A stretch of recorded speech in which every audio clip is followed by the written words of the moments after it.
रहीम, अस्सलाम वालेकुम। मैं हूं महक मीर और आप देख रहे हैं एएनएन न्यूज।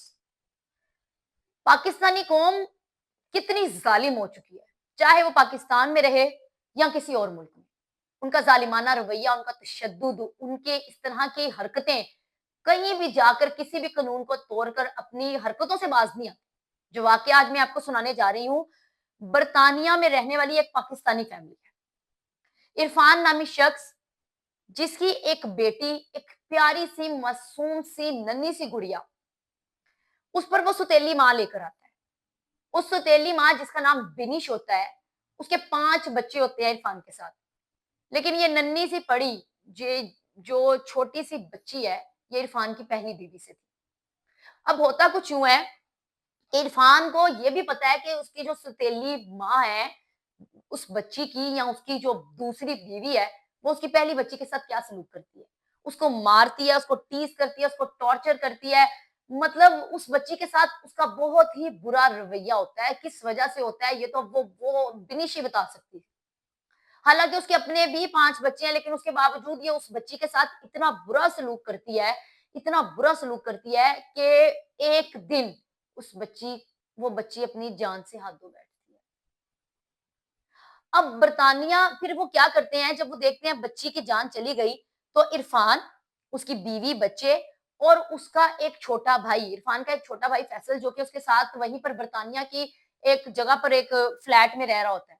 ये लोग वहां से फरार होकर पाकिस्तान आ जाते हैं। पाकिस्तान आने के बाद एयरपोर्ट पे इरफान कॉल करता है पुलिस को कि मेरे फ्लैट में इस तरह एक छोटी बच्ची की बेजान बॉडी पड़ी है, आप उसको जाकर देख लें, ले लें, इस तरह की बात। भाई बरतानिया की पुलिस तो बरतानिया की पुलिस है ना, वो छोड़ने तो नहीं लगी। लिहाजा वो जब उस बच्ची की हालत देखते हैं, उसका पोस्टमार्टम करवाते हैं, देखते हैं कि जी 25 हड्डियां उस बच्ची की टूटी हुई थी, उसके साथ इतना जुल्म हुआ था, इतना तशद्दुद हुआ था। वो बच्ची के साथ कोई पहले दूसरे दिन नहीं, कई टाइम से, कई अरसे से उसके साथ ये सलूक हो रहा था।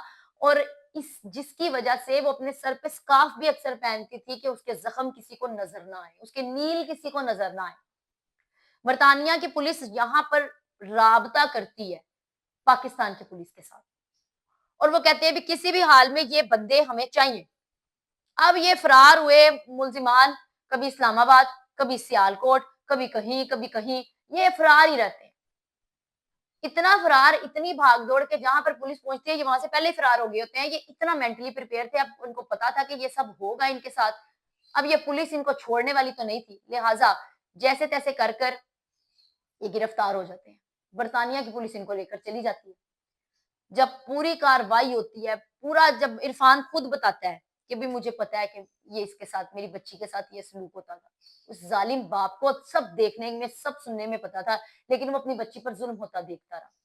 इसके बाद बरतानिया की अदालत ने इरफान को 40 साल की कैद, बिनिश को 33 साल की कैद और उसके छोटे भाई को 16 साल की कैद सुनाई। उन्होंने, पुलिस का कहना था और अदालत का कहना था कि फैसल को 16 साल की कैद इसलिए दी जा रही है कि ये जो काम हुआ, ये भाग दौड़ में और उनके उनके साथ उन तमाम वाकये को छुपाने का मुजरिम, इसने ये जुर्म किया है कि इसने इस वाकये के बारे में और इस रवैये के बारे में पुलिस को इत्तला नहीं दी कि उस नन्ही सी पड़ी, उस नन्ही सी बच्ची की जान चली।